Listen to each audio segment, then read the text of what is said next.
Hechos, capítulo 4, versículo 12, y dice: y en ningún otro hay salvación, porque no hay otro nombre bajo el cielo dado a los hombres en que podamos ser salvos. Gloria a Dios. Buen asiento.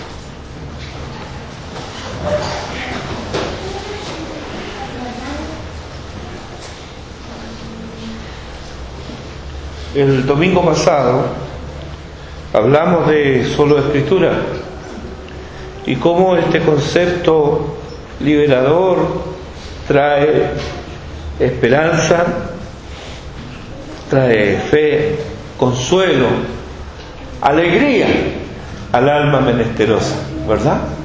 Tenemos algo seguro, algo cierto.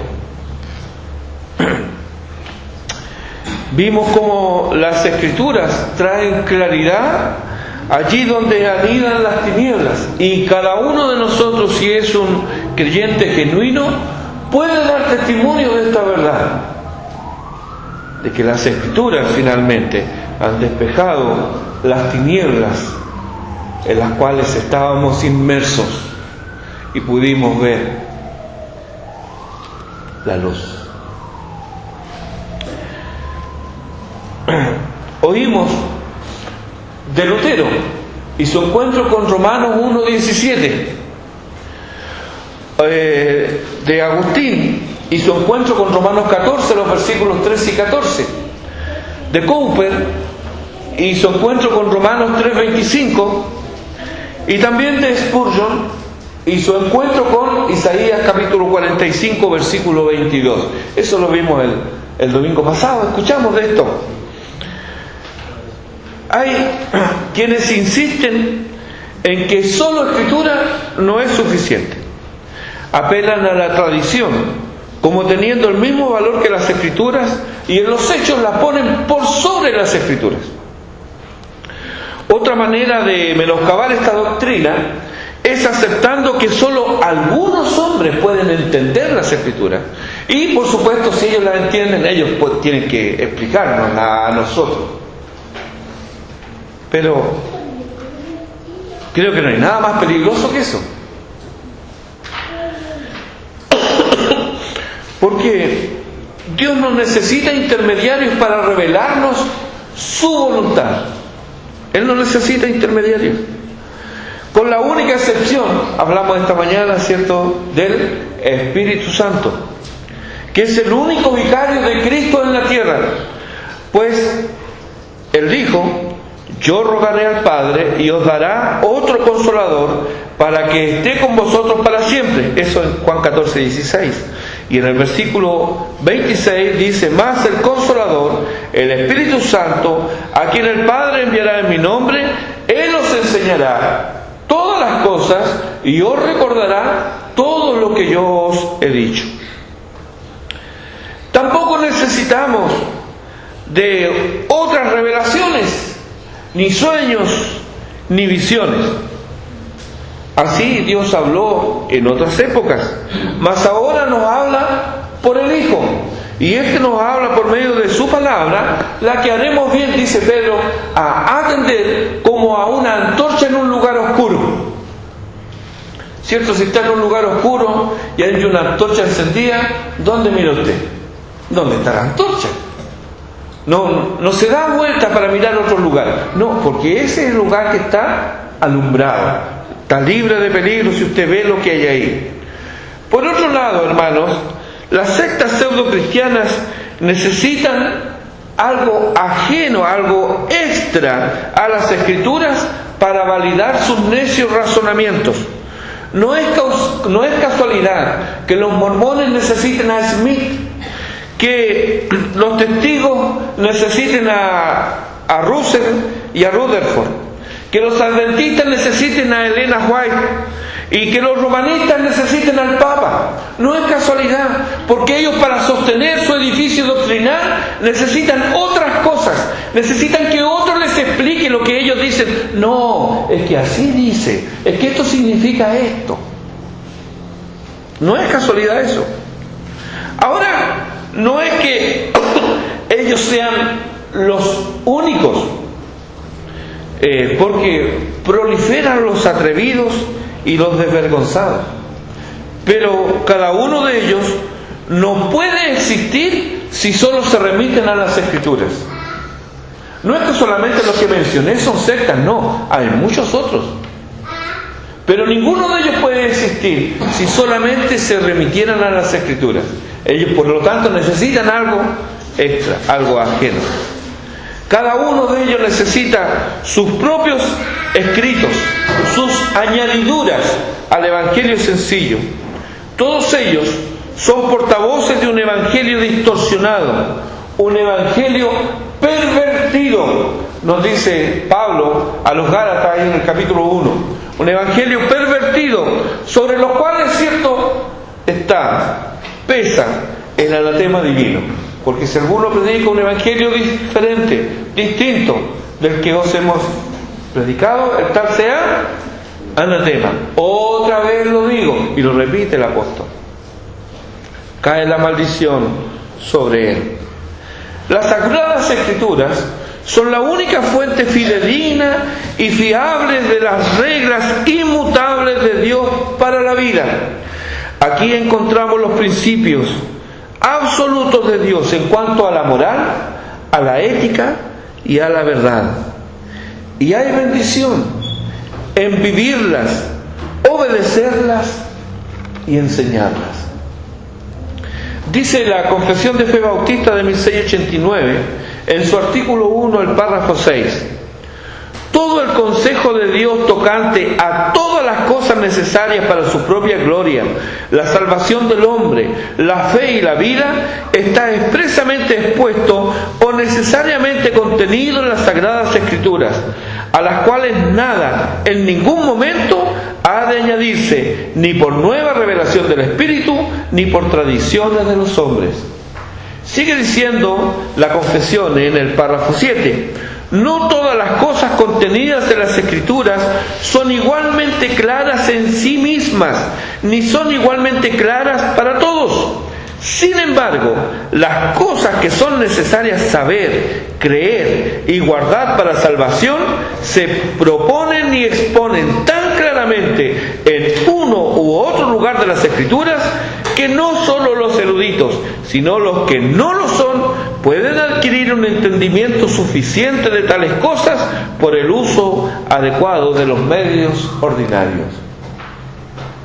No todo se comprende fácilmente. Hay algunas cosas difíciles de entender. Y aquí estoy citando a un apóstol de Jesucristo.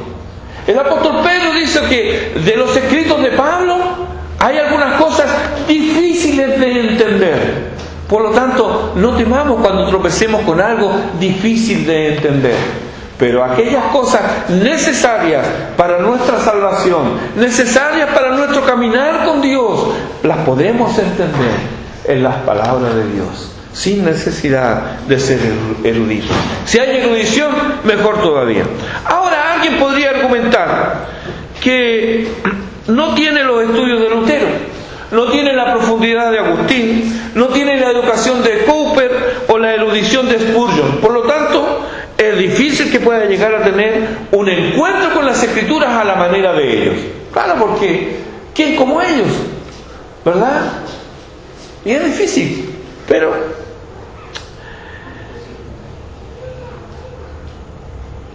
fíjate que el principio de sus vidas fue el encuentro con las Escrituras. El principio de su vida cristiana no fue la culminación de años de estudio, sino que fue el principio de su vida cristiana. Y para que no queden dudas de esto, quiero compartir el mensaje que me envió una joven madre de 3 pequeñitos. Ella no se congrega con nosotros porque vive en otra ciudad, pero ella me escribió lo siguiente: estoy haciendo una torta con lágrimas, porque este texto no deja de sonar: bienaventurado a quien Dios no inculpa de pecado. Y en tantas otras palabras que no paran: Cristo me reconcilió con Dios. Ahora puedo entender que Él es mi Padre. Me dice ella, no le puedo explicar cómo se revuelve en mí esta verdad, como si el pecho se me retorciera por dentro, que Dios es mi Padre, que puedo entender que soy de Cristo. Ya no puedo seguir viviendo para mí si Él me compró. Siempre he estado en un sube y baja de emociones y no sé si eso continúe, pero lo que sí sé, que luego de escuchar la predicación solo escritura, mi oración ha sido: abre mis ojos y miraré las maravillas de tu ley. Y hoy mi Señor me ha concedido ver, creo hasta ahora, la más grande maravilla de su palabra, que Dios no me inculpa de pecado por su Hijo que lo llevó, y que puedo decir: Padre. No es un erudito, no, es un encuentro con el Señor en las Escrituras. Por lo tanto, hermano, querido amigo, no dudes, ve a las Escrituras y ten allí tu encuentro con Cristo y solo con Él. Ora con el salmista: abre mis ojos, y cuando tus ojos sean abiertos, descubrirás en sus páginas a Jesucristo. Lucas 24, 27, el Señor hablándole a los discípulos que iban camino a Emaús, y les dice, y comenzando desde Moisés y siguiendo por todos los profetas, les declaraba en todas las Escrituras lo que de Él decían.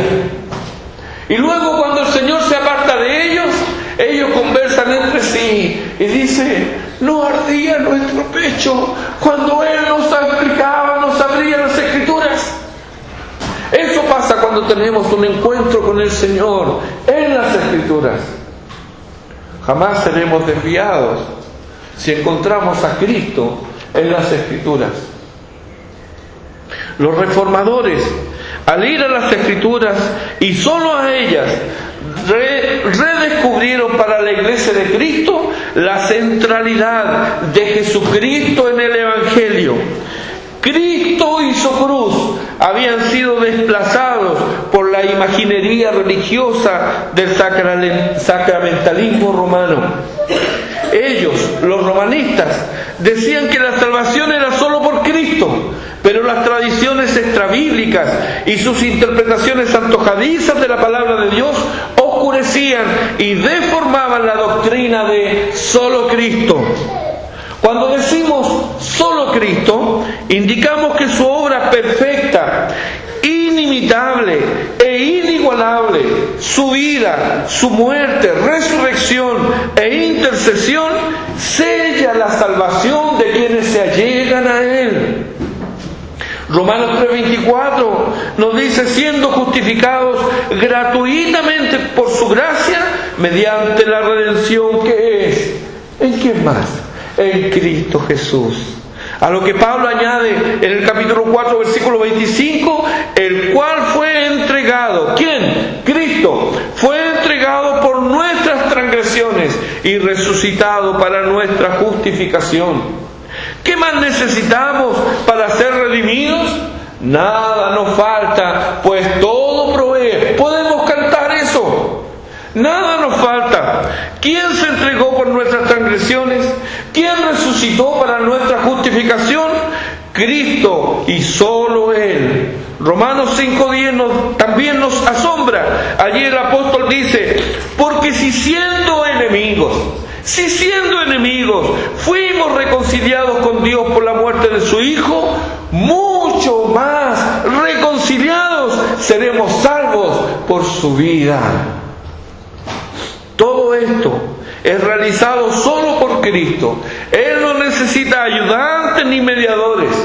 ¿Qué lugar tienen entonces los santos, muertos o vivos, las vírgenes y sus múltiples apariciones, reales o ficticias, las ceremonias mágicas de la misa, realizadas por sacerdotes ignorantes de las Escrituras y el poder de Dios? ¿Qué lugar tienen? Ningún lugar tiene nada de esto en y con el Evangelio.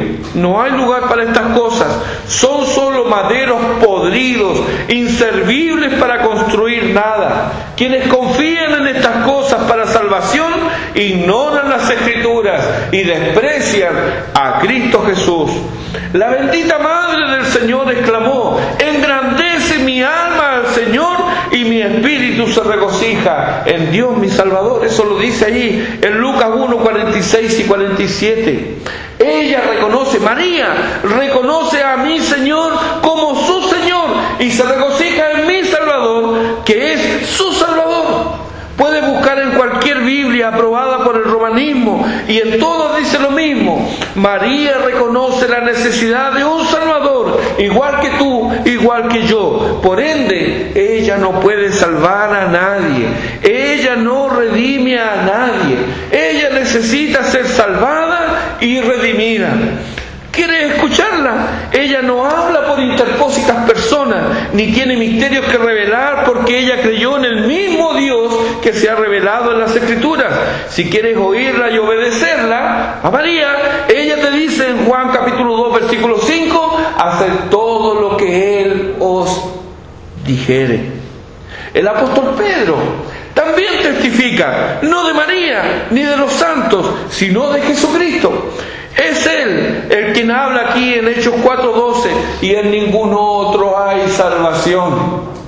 Y en ningún otro hay salvación, porque no hay otro nombre bajo el cielo dado a los hombres en que podamos ser salvos. Y el apóstol Pablo no puede ser más claro cuando nos dice en 1 Timoteo 2:5, porque hay un solo Dios y un solo mediador entre Dios y los hombres, Jesucristo, hombre. Para la época medieval, la Iglesia romana había acaparado un poder sin precedentes, pero era un poder terrenal, un poder diabólico.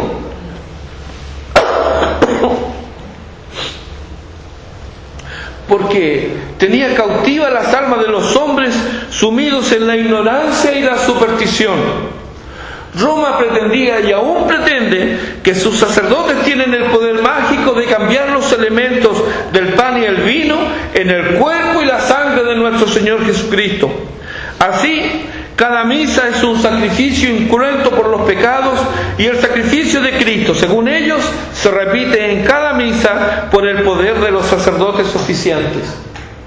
Aquí el trasfondo es la ambición desmesurada que no conoce límites. ¿Por qué digo esto? Porque no solo ofician misas por los vivos, sino también por los muertos. Así, ellos se arrogaban y se arrogan un poder que va más allá de la muerte. ¿Cómo es posible esto? Bueno, ellos tienen una explicación que suena convincente para los oídos de los crédulos. Los sacerdotes romanistas son sacerdotes mediadores de la salvación porque, dicen ellos, han recibido el mismo sacerdocio de Cristo según el orden de Melquisedec. ¿Qué? ¿Según cuál escritura? No hay escritura alguna. Es solo la invención de mentes afiebradas y codiciosas de ganancias deshonestas. Ante estas pretensiones se alzaron los reformadores con las Escrituras para protestar que el sacerdocio romano en nada aportaba para la salvación, que Jesucristo es el único y eterno sacerdote y que su sacerdocio es intransferible. Así lo dice Hebreos capítulo 7, los versículos 22 al 25. Dice: por tanto, Jesús es hecho fiador de un mejor pacto, y los otros sacerdotes llegaron a ser muchos, debido a que por la muerte no podían continuar, mas este, por cuanto permanece para siempre, tiene un sacerdocio inmutable, por lo cual puede también salvar perpetuamente a los que por él se acercan a Dios, viviendo siempre para interceder por ellos. Los romanistas no están solo en esta pretensión, los mormones también argumentan lo mismo. Ellos también dicen que tienen el sacerdocio según el orden de Melquisedec. A unos y otros, y a cuantos quieran tomar para sí o pretendan tomar para sí lo que Dios ha reservado solo para Jesucristo, les instamos a arrepentirse y a leer nuevamente Hebreos 7:24. Dice allí: curiosamente, hermanos, La versión de Boven Cartera, que es una versión católico-romana, dice aquí: mas él, a causa de subsistir perpetuamente, posee el sacerdocio intransferible.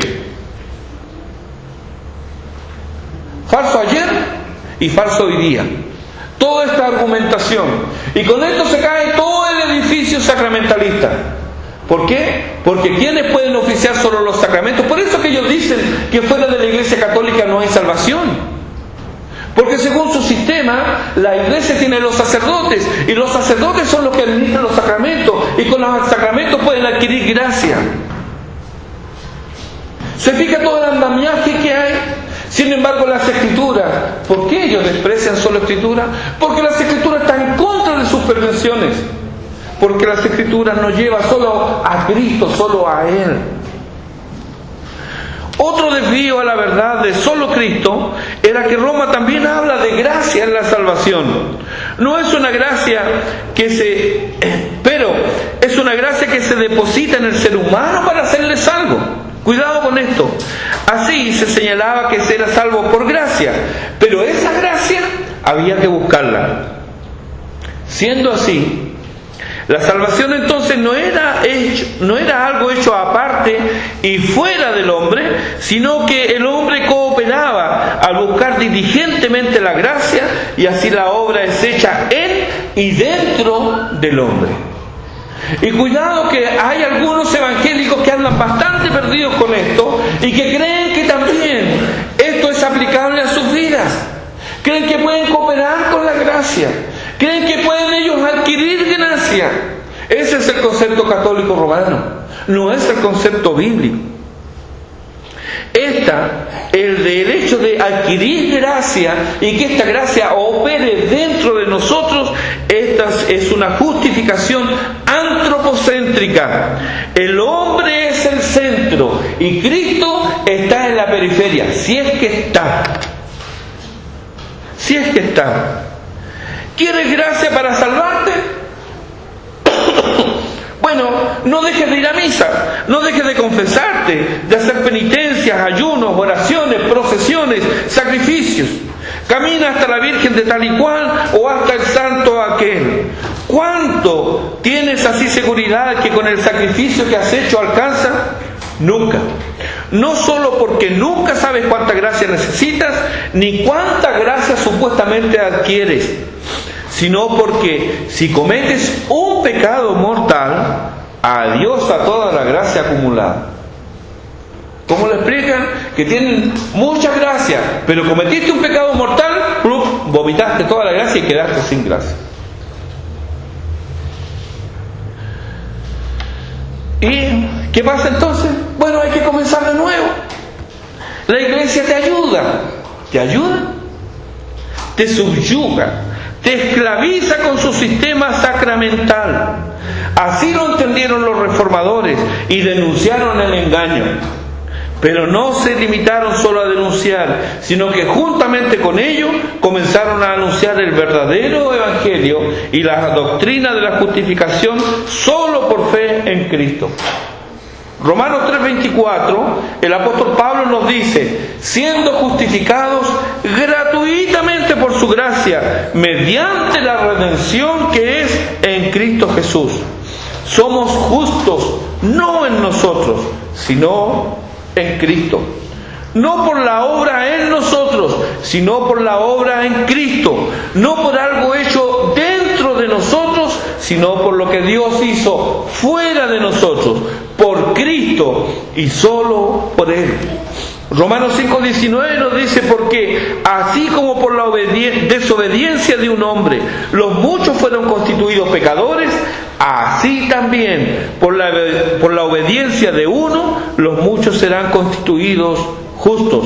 Por la obediencia de uno, de Cristo, los muchos, nosotros, los que hemos creído en Él, somos declarados justos. Es la justicia de Cristo la que se nos imputa. Solo Cristo realizó nuestra salvación. Él es el autor y consumador de la fe. Y estando ya justificados con Dios, tenemos y gozamos de paz.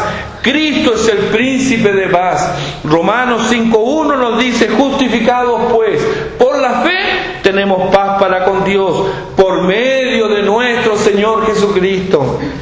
Roma, al mezclar y confundir la justificación con la santificación, lo que hace en la práctica es subyugar la conciencia de los hombres y esclavizar las almas a un sistema sacramental impío, ya que le da una falsa y efímera seguridad en obras, en ritos, en procesiones y experiencias, negando así los méritos todo suficientes de nuestro bendito Salvador.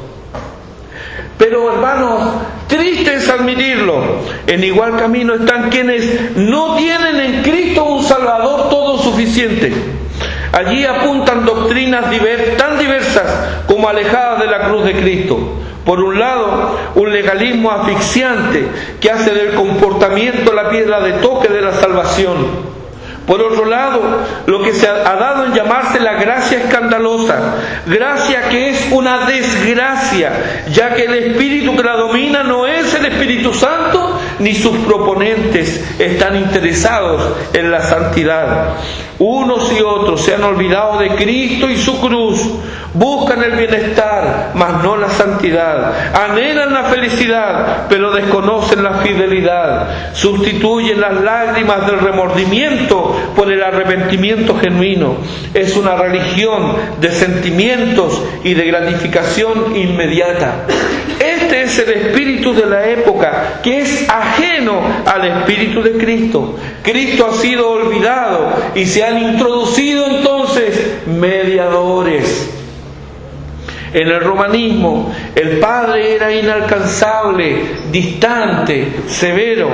Cristo también lo era, por lo que se les enseñó y animó a las masas a recurrir a María y a los santos, porque, decían ellos están cerca de Dios y pueden interceder en favor de los hombres. ¿En qué parte de las Escrituras dice eso? En ninguna parte. Pero así se anima a los hombres a descarriarse, a irse detrás de lo que no es, de lo que no sirve. Roma sigue enseñando lo mismo, pero algunos que se dicen evangélicos hoy están creyendo que necesitan la cobertura espiritual de tal o cual ministerio, de tal o cual ministro, profeta o pseudoapóstol.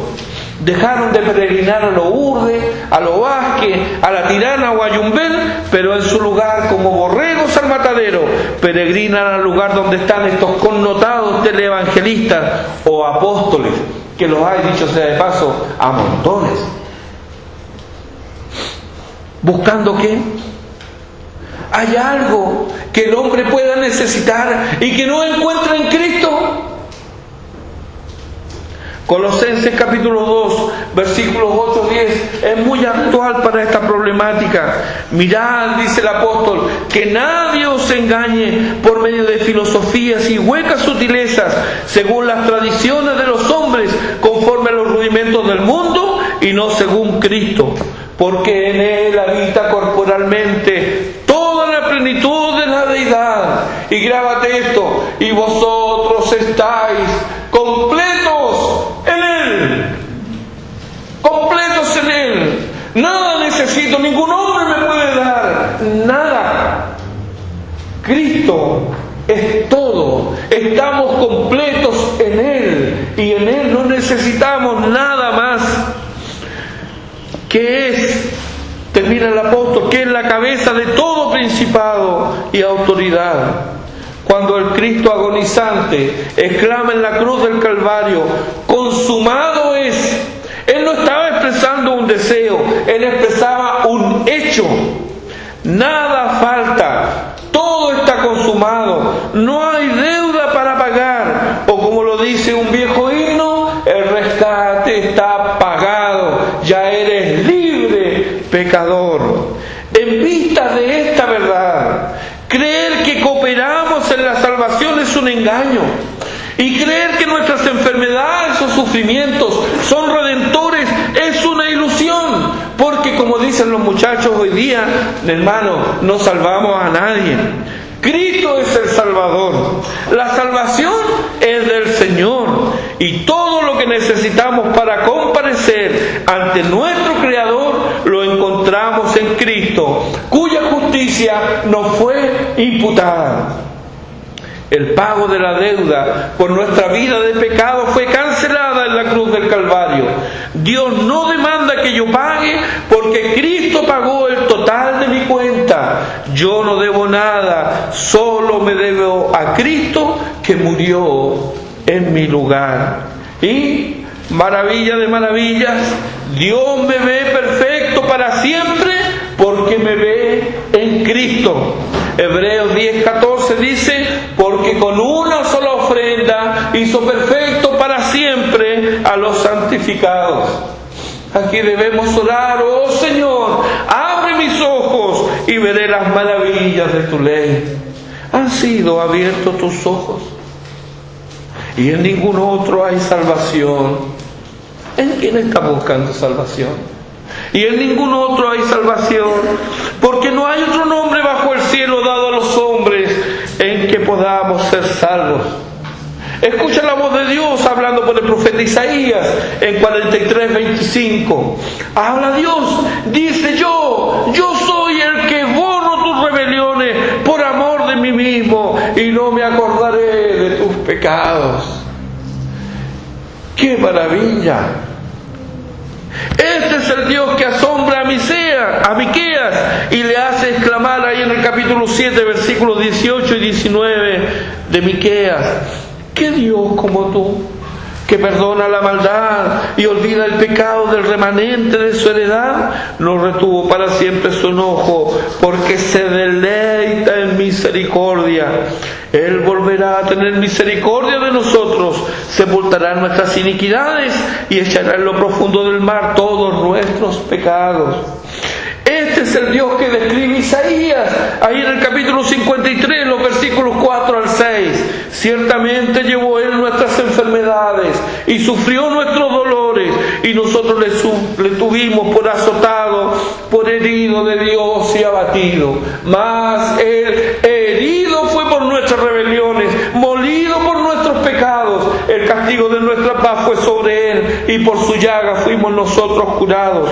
Todos nosotros nos descarriamos como ovejas, cada cual se apartó por su camino, mas Jehová cargó en Él el pecado de todos nosotros.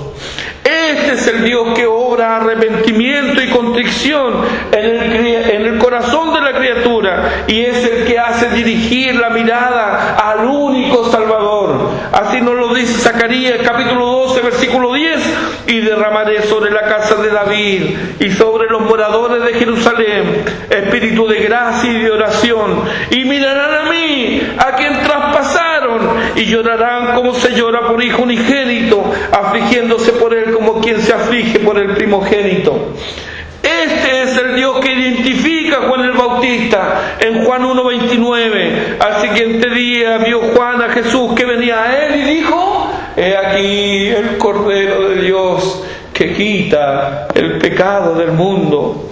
Este es el que dice en Juan 14:6: yo soy el camino y la verdad y la vida, y nadie viene al Padre sino por mí. Este es el bendito y único fundamento sobre el cual podemos sobreedificar. Primero a los Corintios capítulo 3 versículo 11 nos dice: porque nadie puede poner otro fundamento que el que está puesto, el cual es Jesucristo. Este es el único Dios, único Redentor, único Salvador, único camino y único fundamento. Jesucristo es su nombre. Por lo tanto, no debemos temer a las maldiciones de Trento. Debemos temer más bien creer o anunciar un evangelio diferente. Debemos temer más bien a poner nuestra confianza en el hombre. Jeremías 17:5 nos advierte: así ha dicho Jehová, maldito el varón que confía en el hombre y pone carne por su brazo, y su corazón se aparta de Jehová. Aquellos que se han confiado en hombres respecto de su salvación se han desviado miserablemente, se han apartado del Señor. Ahí están todas las sectas, aun aquellas que se llaman cristianas. hermanos, debemos una vez más unirnos al grito de la Reforma y proclamar por doquier: solo Cristo, solo Él. Él es suficiente para mí. ¿Es suficiente para ti? ¿Ha obrado Cristo en tu vida? ¿Le has entregado tu vida a Él? Si no lo has hecho, te invito en esta hora que le entregues tu vida a Jesucristo. Pídele que Él entre a tu vida, que te dé arrepentimiento y fe para creer que el sacrificio de la cruz del Calvario fue por causa tuya, para que tú hoy puedas tener vida y vida en abundancia. ¿En quién? En Cristo, solo por Cristo. ¿Y quién dice esto? Las Escrituras, solo la Escritura. A Dios sea la gloria. Oremos.